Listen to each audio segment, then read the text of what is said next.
नमस्कार, मैं हूं संजय शर्मा। आप देख रहे हैं 4 PM न्यूज नेटवर्क। एक गाना था, बेगानी शादी में अब्दुल्ला दीवाना। ट्रम्प साहब की हालत वैसी हो गई। न्यूयॉर्क टाइम्स और CNN ने पोल खोल दी कि अमेरिका के हमले में ईरान के परमाणु संयंत्र को कोई नुकसान नहीं पहुंचा। अब ट्रम्प साहब आए शाए बक रहे हैं कि न्यूयॉर्क टाइम्स झूठा है, CNN झूठा है। लेकिन ट्रम्प साहब, आप कितने सत्यवादी हरिश्चंद्र, ये पूरा देश और पूरी दुनिया जानती है। मैंने अभय दुबे जी से पूछा कि इस झगड़े का कारण क्या था। आखिर ट्रम्प साहब को इतनी सूझी क्यों, और अब ट्रम्प साहब के पास बचाव का रास्ता क्या है। क्या ईरान और इजराइल शांत हो गए हैं या एक युद्ध और भड़केगा। पूरी दुनिया के हालात क्या हैं। और मैंने अभय दुबे जी से पूछा कि जब आज आपातकाल की बातें हो रही हैं, कल पूरा दिन टीवी चैनल आपातकाल आपातकाल चल चिल्लाते रहे, तो क्या इस दौर में अघोषित आपातकाल लागू नहीं है। अखबार वाला खबर लिखे तो मुसीबत, चैनल वाला दिखाए तो मुसीबत। चैनल तो खैर दिखाते ही नहीं है। हम जैसे लोग बोलते हैं तो जितनी दुनिया की जांचें होती हैं, उन जांच का सामना करना पड़ता है। चैनल बंद हो जाता है, हमें सुप्रीम कोर्ट तक दौड़ लगानी पड़ती है। ये इमरजेंसी, ये आपातकाल नहीं है तो और क्या है। शानदार बातचीत है, अभय जी के पास लेके चलता हूँ। आपसे रिक्वेस्ट है, चैनल को सब्सक्राइब करिए, ज्वाइन करिए। चलते हैं अभय दुबे जी के पास। 4 PM न्यूज नेटवर्क में स्वागत है अभय दुबे जी आपका। एक गाना आया था, बेगानी शादी में अब्दुल्ला दीवाना। ट्रम्प साहब की हालत कुछ कुछ ऐसे हो गई है। इजराइल और ईरान के झगड़े में अपने हाथ जला बैठे। अब CNN ने और न्यूयॉर्क टाइम्स जैसे बड़े अखबार ने, जो अमेरिका के बड़े प्रतिष्ठित अखबार हैं, उन्होंने छाप दिया कि जो हमला किया अमेरिका ने, उससे ईरान के परमाणु संयंत्रों को कोई नुकसान नहीं पहुंचा। अब बेचारे ट्रम्प साहब पानी पी पी कर CNN को और न्यूयॉर्क टाइम्स को कोस रहे हैं कि ये फेक खबर चलाते हैं, ये गलत खबर चलाते हैं। लेकिन स्थिति सबकी सब के सामने है। जिस तरह इजराइल ने ईरान के सामने घुटने टेके, कुछ संधि प्रस्ताव भेजा, और ईरान ने जिस तरह अमेरिका के एयरबेस पर हमला किया, उससे अमेरिका समझ गया कि लड़ाई आगे जा सकती है, अमेरिका को फ्रंट पे आना पड़ सकता है। और इराक अफगानिस्तान में अमेरिका की भूमिका के बाद जो अमेरिका में नाराजगी है, उसको लेकर ट्रम्प साहब को लगा कि हमारी कुर्सी खतरे में ना पड़ जाए। लेकिन अब जिस तरह से वो CNN पे और न्यूयॉर्क टाइम्स पे हमला बोल रहे हैं, उसके पीछे कहानी क्या है। देखिए, कल एक टीवी चैनल पर, एक राष्ट्रीय टीवी चैनल पर मैं दो अ, अवकाश प्राप्त शीर्ष सैनिक अधिकारियों के साथ में था। एक थे उसमें मेजर जनरल विशंबर दयाल, जो बहुत बड़े प्रतिरक्षा विशेषज्ञ हैं, और दूसरे थे मेजर जनरल यश मोर, ये भी बहुत बड़े प्रतिरक्षा विशेषज्ञ हैं। इन दोनों मेजर जनरलों ने जो बात कही, मैं उनसे बहुत प्रभावित हुआ, और मुझे लगता है कि उनको काफी पूरे मसले की काफी गहरी जानकारी थी। दोनों के वक्तव्य में थोड़ा बहुत फर्क हो सकता है, लेकिन मोटे तौर पर दोनों एक बात पे सहमत थे कि मध्य पूर्व में जो 12 दिन युद्ध चला, जिसके 3 प्रमुख किरदार थे, डोनाल्ड ट्रंप, अयतुल्ला अली खामेनाई और बेंजामिन नेतन्याहू, ये जो 3 किरदार थे, उसमें केवल एक किरदार मजबूत हुआ है, और वो है अली खामेनाई। केवल वही किरदार, यानी सबसे ज्यादा फायदा इस पूरे युद्ध में ईरान को हुआ है। वो दोनों इस बात को मानते थे कि ईरान ने जम के लड़ाई लड़ी, ईरान ने अमेरिका को और इजराइल को जम के जवाब दिया, और वो इस युद्ध से ईरान अपेक्षाकृत दूसरों के मुकाबले कम नुकसान से निकल आया। और अमेरिका जो दावा कर रहा है कि हमने वहां पर 3 उनके परमाणु संयंत्रों पर एक जबरदस्त हमला किया, तो वो उस हमले में जो नुकसान हुआ है, जाहिर है इतना बड़ा हमला हुआ है तो कुछ ना कुछ नुकसान तो हुआ ही होगा, लेकिन जो नुकसान हुआ है, मोटे तौर पर दूसरे भी विशेषज्ञों का ये मानना है कि इसकी ईरान 3-4 साल में भरपाई कर सकता है। सब लोग, सारी दुनिया में लोग इस बात पर सहमत हैं कि ईरान ने अपना जो 408 किलोमीटर का 60% तक एनरिच्ड, 7% तक परिष्कृत यूरेनियम था, उसको पूरी तरीके से बचा लिया है। वही असली चीज है। परमाणु संयंत्र तो बनते बिगड़ते रहते हैं। अब आप देखिए, और सबसे ज्यादा नुकसान अगर किसी को हुआ है तो इसराइल को नुकसान हुआ है। इसराइल की जो एक फौजी प्रतिष्ठा थी, वो पूरी तरह धूल धूसरित हो गई है। जो आयरन डोम वगैरह की बातचीत की जाती थी, इसराइल पे कोई मिसाइल अटैक हो ही नहीं सकता, ईरान ने दिखा दिया है कि इसराइल पे मिसाइल अटैक हो सकता है। मुझे लगता है कि पश्चिमी द्वितीय विश्व युद्ध के बाद ऐसे बहुत कम मौके हुए हैं, ना के बराबरी, जब अमेरिका के फौजी अड्डों पर कभी कोई अटैक किया गया। वो ईरान ने करके दिखाया। उसने कतर और इराक के फौजी अड्डों पर अटैक किया। तो जो अब जाहिर है कि ये जो अमेरिका की विफलता है और इजराइल की जो विफलता है और अमेरिका और इजराइल की मिली-जुली विफलता है, इसका कोई ना कोई प्रतिध्वनि तो अमेरिकी राजनीति में सुनाई देगी, अमेरिकी मीडिया में सुनाई देगी। जो न्यूयॉर्क टाइम्स में छपा है, वाशिंगटन पोस्ट में छपा है, ये वही प्रतिध्वनि है। और आप अगर ट्रंप के और उनके मंत्रियों के और उनके जो मिलिट्री सलाहकार हैं, उनके बयानों पर अगर गौर करें तो आप पाएंगे उन दोनों में भी फर्क है। भाई ट्रंप कह रहे हैं कि हमने पूरी तरीके से तबाह कर दिया, ये बिल्कुल एक ऐतिहासिक कामयाबी थी वगैरह वगैरह, ट्रंप ये कह रहे हैं। लेकिन वो लोग जो बयान दे रहे हैं वो बड़े सधी हुई भाषा में बयान है। वो इस प्रकार का एक तरफा बयान नहीं दे रहे कि हमने झंडे गाड़ दिए, हमने किला जीत लिया, वाह वाह वाह वाह, वो अपने हाथ से अपनी पीठ नहीं ठोक रहे, क्योंकि वो जानते हैं कि उन्हें कहीं ना कहीं जवाब देना पड़ेगा जब उनकी बात गलत साबित होगी। ट्रंप को तो इस बात की कोई परवाह नहीं है। आप देखिए ना, आप समझ में आता है कि नरेंद्र मोदी को ट्रंप में ऐसी क्या खास बात लगी थी कि उनको अपना दोस्त कह बैठे, और ट्रंप को कैसी क्या खास बात लगी थी नरेंद्र मोदी को अपना दोस्त मान लिया। क्या खास बात थी उन लोगों में एक दूसरे का हाथ पकड़ के अमेरिका में अब की बार ट्रंप सरकार का नारा लगाया गया। दरअसल ये दोनों नेता एक ही तरह के हैं, दोनों ही नेता झूठे नैरेटिव चलाने में माहिर हैं। इनका एकमात्र काम है, एकमात्र चीज पर महारत हासिल है कि कैसे कुशलता पूर्वक और निर्लज्जता पूर्वक माथे पर शिकन ना आए झूठ बोलना। निरंतर वही लोग करते हैं। मोदी हर मुकाम पर झूठ बोलते हैं, गलत तथ्यों को पेश करते हैं। अब जैसे कि वो सब जगह हिंदुस्तान में ये कहते हुए घूम रहे हैं आजकल मोदी जी कि जो ऑपरेशन सिंदूर में हमारी सफलता हुई वो भारत में बने हुए हथियारों के दम पे हुई। भारत में कौन कौन से हथियार बनते हैं, ये सोचने की बात है। भारत में आमतौर पे एक दो अपवादों को छोड़ के बाकी निचले स्तर के हथियार बनते हैं। राइफलें भारत में बनती हैं, गोलियां भारत में बनती हैं, गोला बारूद बनते हैं भारत में। विदेशों से टेक्नोलॉजी लेकर, कुछ पेचकश टेक्नोलॉजी का सहारा लेकर, स्क्रू ड्राइवर टेक्नोलॉजी कहते हैं, उसका सहारा लेकर कुछ मिसाइलें असेंबल की जाती हैं। ये सब भारत में होता है। अच्छा, अब आप सोचिए जरा इस बात को कि पाकिस्तान में तो कुछ भी नहीं बनता। पाकिस्तान वाले तो सब बाहर से उधार लेते हैं या चोरी और चकारी करते हैं। इस तरह पाकिस्तान का काम चलता है। और पाकिस्तान का इस तरह कोई दावा भी नहीं है कि वो हथियारों का बहुत बड़ा उद्योग पाकिस्तान में उभर रहा है, ऐसा कोई दावा भी नहीं है। तो ट्रंप साहब जो कह रहे हैं, ट्रंप को देख के मोदी की याद आती है, मोदी को देख के ट्रंप की याद आती है, ये अलग बात है कि दोनों में मोहब्बत एक तरफा है। ट्रंप साहब को मोदी से कोई मोहब्बत नहीं है, साबित हो चुका है। मोदी को ही उनसे अपनी तरफ से मोहब्बत है। ट्रंप 17 बार कह चुके हैं कि उन्होंने भारत में संघर्ष विराम कराया और टैरिफ की धमकी देकर कराया। इस 17 बार कह चुके हैं, 17 बार। मोदी जी ने एक बार भी नाम लेकर ट्रंप की आलोचना नहीं की है। विदेश मंत्रालय ने नाम लेकर ट्रंप की बात का खंडन नहीं किया है। जहां तक जो मध्य पूर्व में हुआ उसका सवाल है, सारी दुनिया के सामने बात आईने की तरह साफ है। सब लोग इस बात को स्पष्ट रूप से समझते हैं कि ईरान में जाहिर है जब हमले हुए हैं, इजराइल ने ढेर सारे विमान वहां पे घुसेड़ दिए और उन्होंने जम के वहां बमबारी की, फिर अमेरिका ने बमबारी की, तो ईरान में इमारतें गिरी होंगी, उनके परमाणु संयंत्रों को नुकसान हुआ होगा, लोग मरे होंगे, उसमें इमारतों में बैठे हुए वैज्ञानिक भी मारे गए हैं, उनके सलाहकार भी मारे गए हैं, नेतृत्वकारी लोग भी मारे गए हैं। लेकिन अमेरिका को उम्मीद क्या थी? अमेरिका को उम्मीद ये थी कि जब ये लोग मारे जाएंगे तो ईरान घुटने टेक देगा।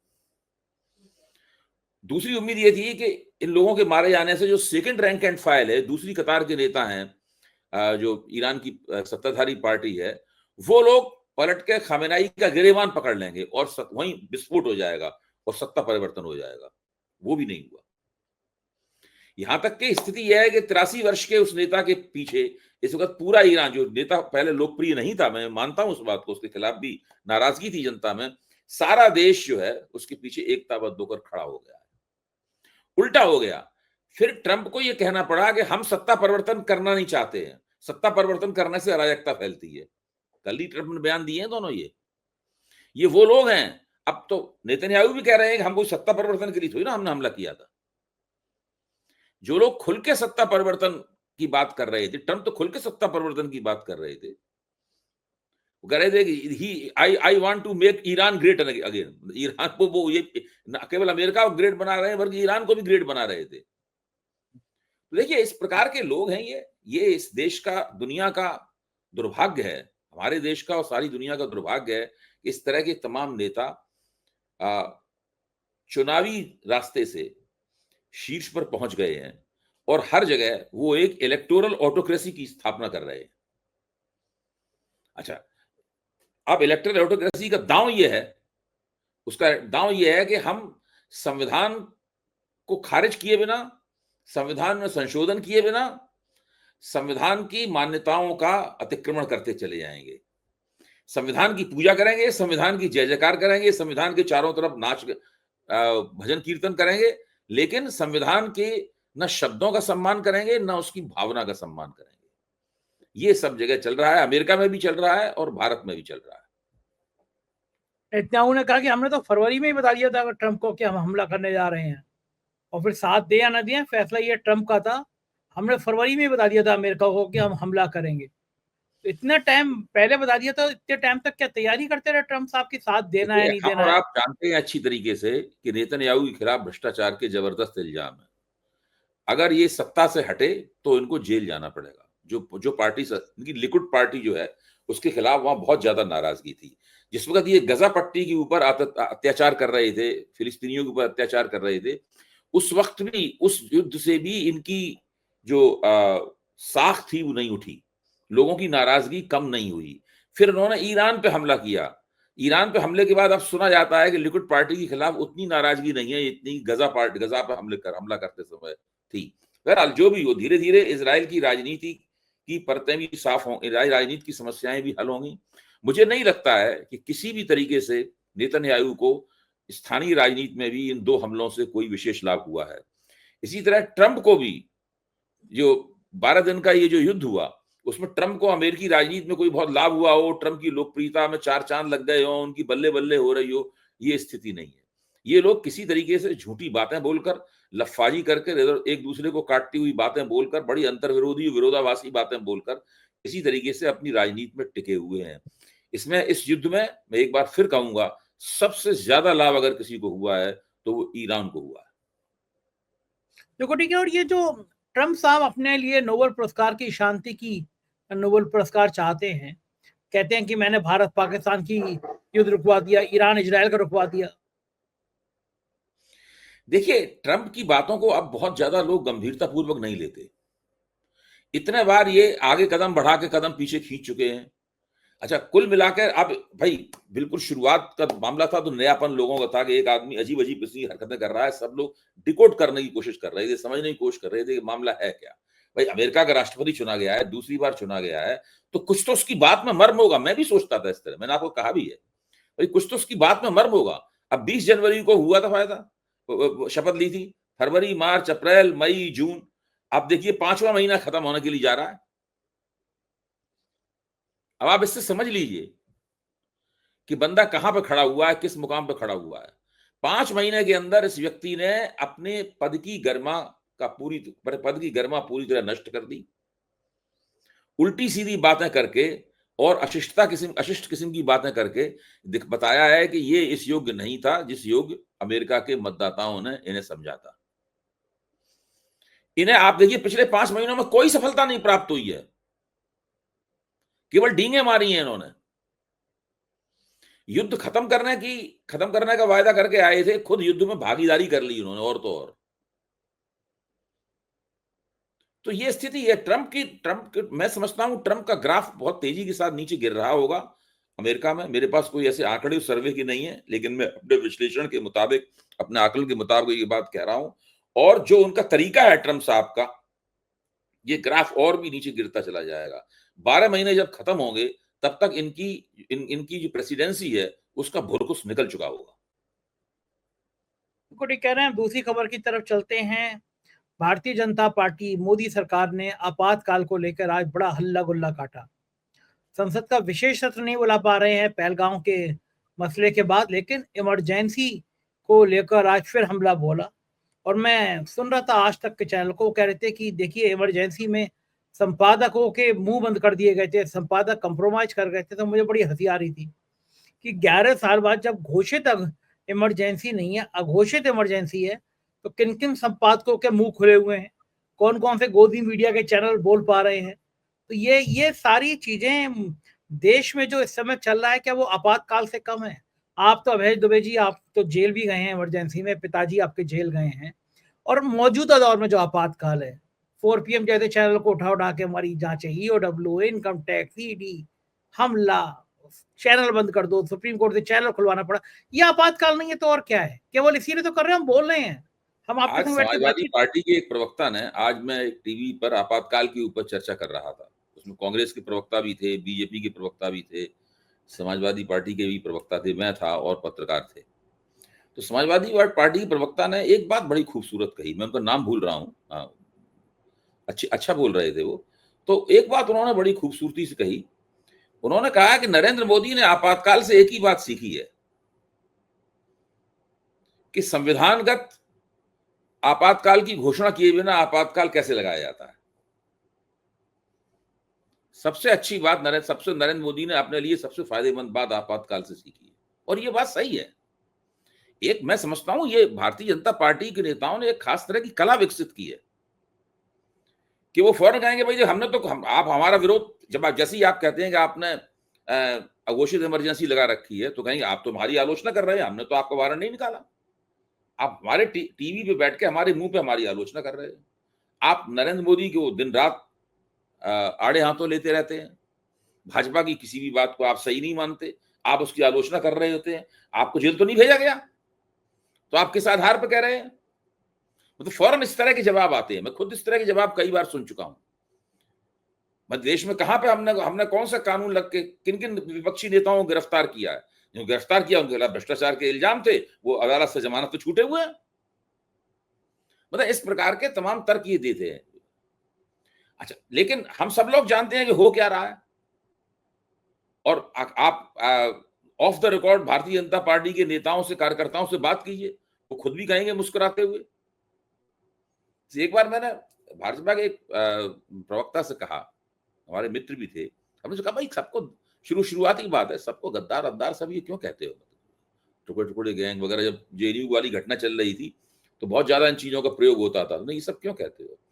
तो उसने कहा देखिए आपने हमारी पीठ पे लिख दिया सांप्रदायिक, हमने आपकी पीठ पे लिख दिया गद्दार, राष्ट्रद्रोही लिख दिया, ये हमारा उसका जवाब है, आपने हमारे साथ जो किया था हमारा उसका जवाब है। तो मैंने उनसे बदले में कहा कि जब हमने आपको सांप्रदायिक कहा, हमने, आप तो ऊपर से भले ही नाराजगी दिखाते थे, मन में तो आपकी गुदगुदी होती थी, आप सोचते थे कि ये बड़ा ठीक कह रहा है, बिल्कुल हम तो हैं ये। तो मैं अपने साथ अपने जो भाजपा विरोधी आलोचक लोग हैं उनसे मैं कहता भी था उनसे कि भारतीय जनता पार्टी को अगर सांप्रदायिक कहोगे तो भारतीय जनता पार्टी को आप सोच रहे हैं आप उनकी आलोचना कर रहे हैं, लेकिन वो मनी मन दुखी नहीं होते हैं, ऊपर से भले ही वो विरोध कर रहे हैं आपका, वो सोचते हैं बिल्कुल ठीक है, हम तो हैं ही ऐसे, ये तो एक तरह से हमारी तारीफ ही कर रहे हैं। तो देखिए भारतीय जनता पार्टी ने एक खास तरह की, फिर से कहूंगा, एक कला विकसित की है, इसका श्रेय उनको दिया जाना चाहिए, और वो कला ये है अघोषित इमरजेंसी लगाने की कला, art of imposing undeclared emergency. इसके ऊपर एक विशेष लेख मुझे लिखने की आवश्यकता है, वो एक लेख जरूर लिखूंगा कि हाँ, ये जरूर लिखूंगा कि अघोषित इमरजेंसी लगाने की कला कैसे है।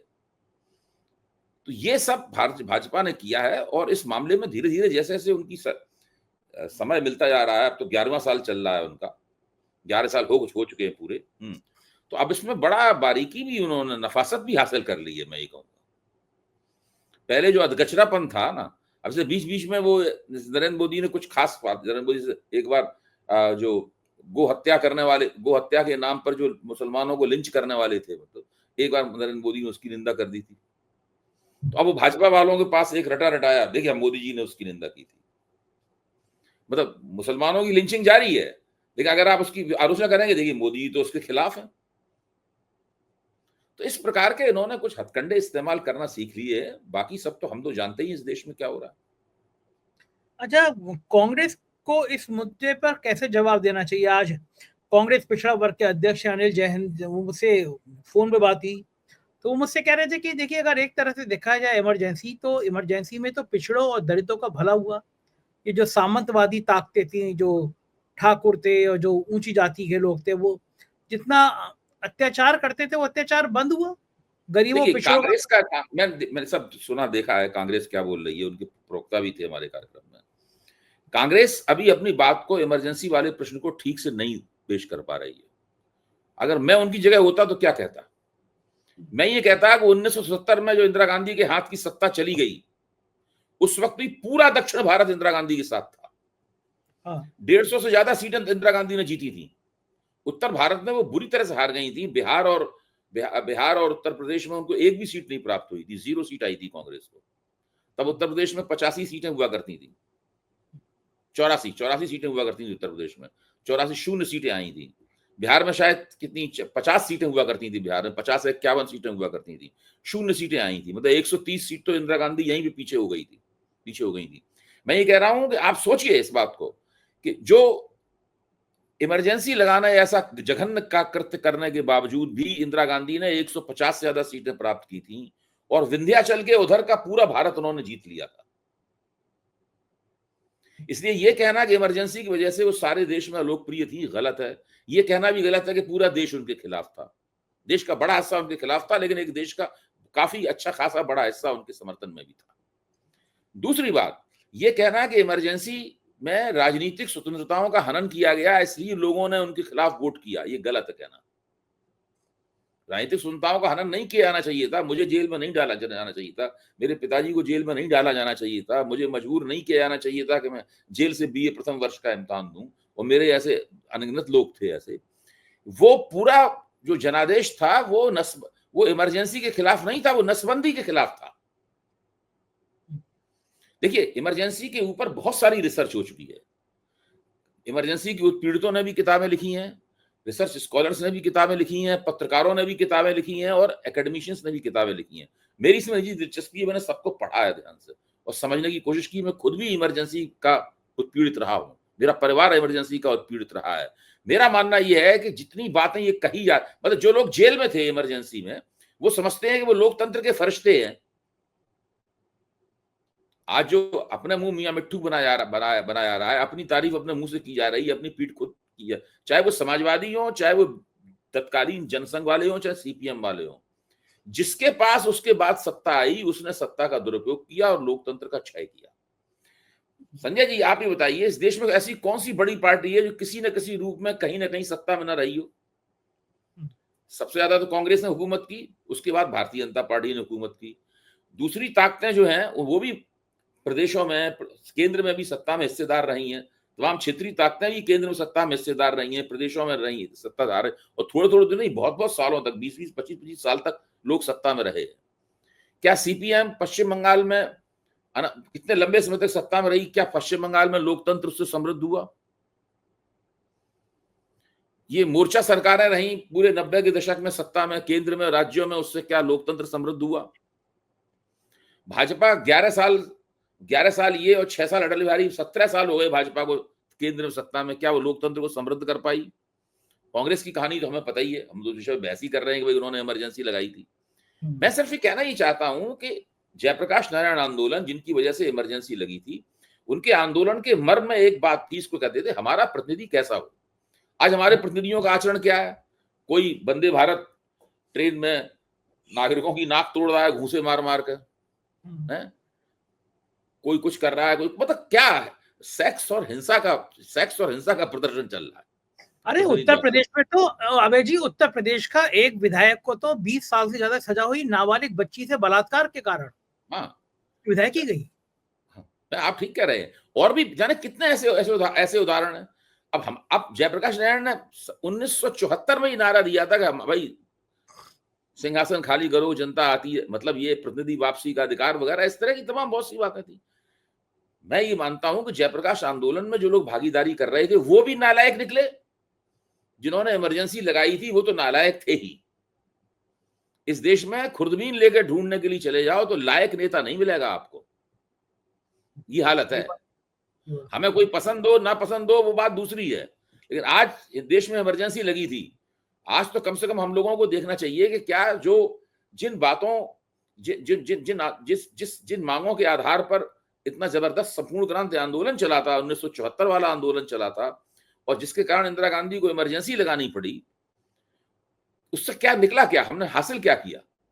आज हम उसकी रोशनी में अपने लोकतंत्र को किस रूप में देखते हैं? ये एक चुनावी लोकतंत्र है। चुनाव होता है, चुनाव के आधार पर सरकार बनती है, लेकिन चुनाव कैसे होता है, कैसे लोग जीतते हैं, किस तरह सरकार बनती है, इसलिए हम लोग दिन रात बहस करते हैं। मेरा तो मानना है कि इंदिरा गांधी के जमाने में चुनाव ज्यादा ईमानदारी पूर्ण होता था, निष्पक्ष होता था। आज चुनावी प्रक्रिया के ऊपर ज्यादा बड़ा सवालिया निशान है। आज उसके ऊपर सबको संदेह है। इंदिरा गांधी ने कभी ओछे हथकंडे अपना के कोई चुनाव नहीं जीता। यहाँ तो लाइन लगी हुई है, यहाँ तो देखिए क्या लाइन लगी हुई है। सही बात। विपक्ष ने कभी इंदिरा गांधी पर आरोप नहीं लगाया, कि आपने चुनाव में बेईमानी की। अब तो सारा चुनाव है कि बिल्कुल अपने मन की मर्जी के हिसाब से चल रहा है चुनाव आयोग भी। बहुत बहुत शुक्रिया अभय जी, आपने इतनी सारी बातें समझाई। Thank you sir. ये थे अभय दुबे जी। पूरी बातचीत आपने सुनी, मुझे यकीन है ये बातचीत पसंद आई होगी। आपके प्यार भरे कमेंट का मुझे इंतजार रहेगा, करेगा जरूर। Thank you.